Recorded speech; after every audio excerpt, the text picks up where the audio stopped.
Welcome to the third chapter of our course. और इस chapter में हम बात करेंगे मैक एड्रेसेस की। मैक एड्रेसेस एक्चुअली क्या होते हैं, इनका यूजेज क्या होता है और क्या आइडेंटिफाई कर रहे होते हैं ये, और ये क्यों इम्पोर्टेंट है, ये सारी चीज़ें हम इस चैप्टर में देखते हैं। तो let's get started. MAC address actually होता है media access control, MAC। MAC address is actually media access control. ये क्यों यूज़ होते हैं? They are use to communicate with the devices within the same network. जैसे पीछे मैंने आपको बताया था OSI मॉडल के अंदर कि हमारे पास सेकंड लेयर के ऊपर स्विचेस और मैक एड्रेसेस वर्क कर रहे होते हैं। और मैंने स्विचेस का आपको क्या बताया था कि स्विचेस यूज होते हैं device with in the network devices को कम्युनिकेट करवाने के लिए। और मैंने ये भी बताया था कि स्विचेस जो होते हैं वो मैक एड्रेस की बेसिस पे डिवाइसेस को रिकग्नाइज कर रहे होते हैं। तो एक्चुअली मैक एड्रेस का काम क्या होता है? Use to communicate with devices within the same network. जब हमारे एक ही नेटवर्क के अंदर दो डिवाइसेस कनेक्ट होती हैं, दो से ज़्यादा डिवाइसेस कनेक्ट होती हैं, तो वो आपस में जो कम्युनिकेशन कर रही होती हैं वो मैक एड्रेसेस की बेस पर कर रही होती हैं। और मैक एड्रेस 48 बिट्स का होता है और इसमें अल्फ़ाबेट्स और नंबर्स दोनों चीज़ें होती हैं। अल्फ़ा न्यूमेरिक होता है ये। अल्फ़ाबेट्स हमारे पास A से लेके F तक होते हैं। जैसे अगर आप लोगों ने हेक्साडेसिमल नंबर्स पढ़े हो तो आपको पता हो कि 0 से लेके 9 तक पहले उसमें डिजिट्स होते हैं और उसके बाद 9 के बाद 10 नहीं आता। 9 के बाद हमारे पास A आता है, फिर B आता है, C D E F ऐसे। तो आप लोग ये हमारे होते हैं हेक्साडेसिमल नंबर। अब हेक्साडेसिमल नंबर सिस्टम में हमारा जो होता है मैक एड्रेस होता है हेक्साडेसिमल के अंदर, और इसमें ऑक्टेट्स होते हैं और हर ऑक्टेट के बाद एक कॉलन लगा होता है।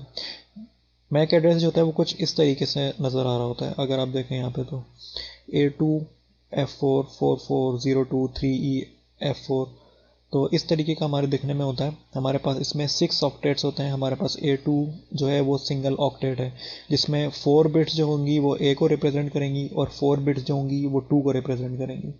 ये एक्चुअली 8 बिट्स होती हैं जिनमें से 4 बिट्स फर्स्ट डिजिट की या फर्स्ट अल्फ़ाबेट की होती हैं और फिर जो 8 बिट्स होती हैं 4 बिट्स जो होती हैं वो सेकेंड डिजिट की होती हैं।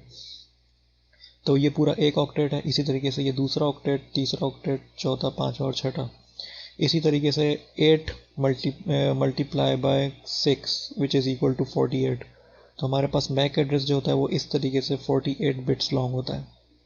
ठीक है, तो the first 3 octets identifies the device vendor. MAC address में जो शुरू के जो 3 ऑक्टेट्स होते हैं, जैसे इसमें A2 4F 44, ये हमारे पास शुरू के 3 ऑक्टेट्स हैं। अब ये किसी एक वेंडर के होंगे और उस वेंडर के जितनी डिवाइसेस होंगी ना उन सब का मैक एड्रेस यही होगा। मिसाल के तौर पे अगर आपके पास वाईफाई कार्ड लगा हुआ है फॉर एग्जांपल इंटेल का, तो इंटेल का जो जितने भी वाईफाई कार्ड होंगे उनमें यूजुअली जो शुरू के जो 3 ऑक्टेट्स जो होंगे वो सेम होंगे।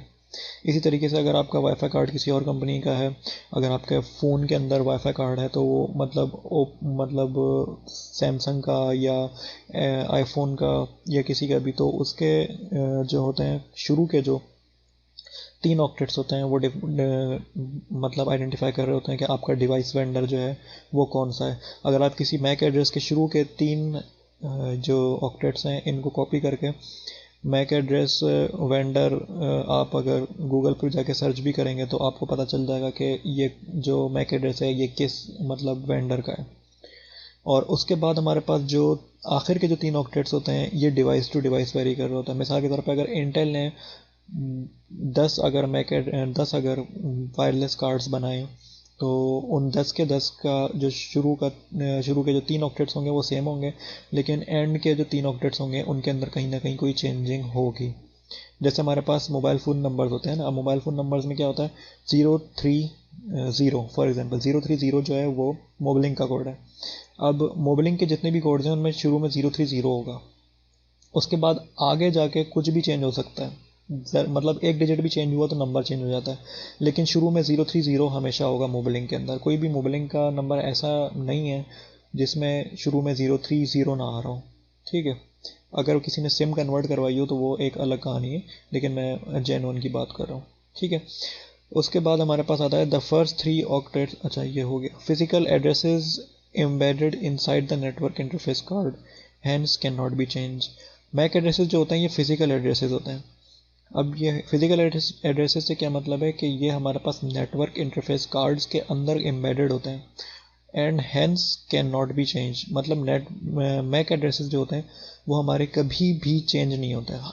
मतलब मेरी डिवाइस में अगर एक मैक एड्रेस लगा हुआ है, एक वायरलेस कार्ड लगा हुआ है, तो मेरा मैक एड्रेस हमेशा वही रहेगा। चाहे मैं दुनिया के किसी भी कोने में बैठ के किसी भी नेटवर्क से कनेक्ट हो जाऊँ, मेरा मैक एड्रेस जो होगा वो सेम ही रहेगा जब तक मैं अपना मतलब डिवाइस का वायरलेस कार्ड चेंज ना करूँ। अगर मैंने वायरलेस कार्ड चेंज कर लिया, किसी और वेंडर का लगा लिया या उसी वेंडर का कोई और कार्ड लगा लिया, या मेरा कार्ड ख़राब हो गया मैंने कार्ड चेंज करा लिया, जब तो मैक एड्रेस चेंज हो जाएगा। लेकिन जब तक मैं कार्ड चेंज ना करूं उस वक्त तक मेरी डिवाइस का जो मैक एड्रेस है वो सेम रहेगा। मैक एड्रेस कभी भी आपकी डिवाइस का चेंज नहीं होता। मास्क हो जाता है जिसमें ये होता है कि आपकी डिवाइस जो होती है टेम्प्रेरी अपना मैक एड्रेस नेटवर्क के ऊपर कुछ और शो करवा रही होती है, लेकिन आपका सिस्टम रीबूट होता है या कुछ और होता है तो मैक एड्रेस आपकी डिवाइस का वापस वही हो जाता है जो शुरू में होता है, जो एक्चुअल होता है। लेकिन मैक एड्रेस एक्चुअली जो डिवाइस का होता है वो हमेशा वही रहता है जो उसका मतलब मैन्युफैक्चरिंग के टाइम जो उसको दिया जाता है वो वही रहता है, कभी भी चेंज नहीं होता। Use by switches to identify the devices, ये हम पहले भी बता चुके हैं। तो मैक एड्रेसेस के लिए फ़िलहाल इतना ही। इसके बाद हमारा जो नेक्स्ट चैप्टर है उसमें हम डिस्कस करेंगे आईपी एड्रेसेस, और हम देखेंगे कि आईपी एड्रेसेस क्या होते हैं और क्यों ज़रूरी होता है। So thanks for watching.